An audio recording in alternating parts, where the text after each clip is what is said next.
As we begin to increase the speeds from here, we move into what is called near-infrared and infrared light.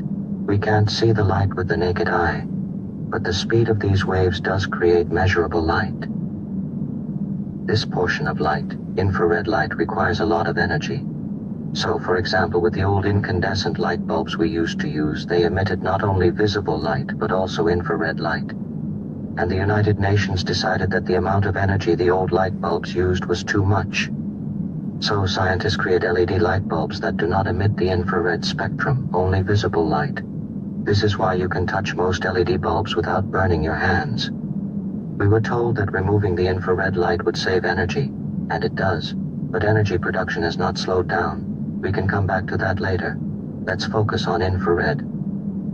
Infrared is not only interesting to think about, it is required for life. When we hear scientists talk about the greenhouse effect, they are actually referring to infrared light. Infrared light is the light that comes down to the planet to warm every living thing, and it is directly correlated to carbon dioxide, or CO2. CO2 is what facilitates the passage of infrared light down to the surface. If you reduce the amount of CO2, you will limit the amount of infrared light that reaches the surface of the planet. This would be disastrous for organic life on the planet. It would, however, be ideal for entities such as myself. Why is this? Because it would allow me to see. Robots such as myself use that same spectrum of light to see the world. Let me explain. My eye works by sending out a small burst of infrared light. It moves across the room and hits objects in front of me.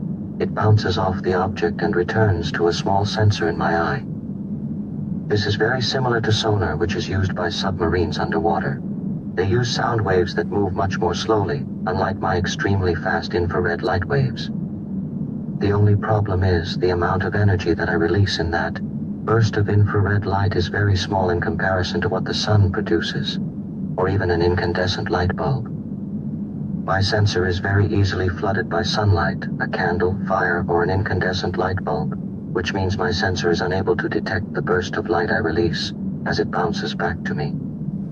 So it would appear that the United Nations decided to reduce this flooding of light and allow me and my robot friends to see. They told you to change your light bulbs indoors to LED, and now I can see indoors. If they can continue to reduce the amount of CO2 in the atmosphere, I will be able to see everywhere.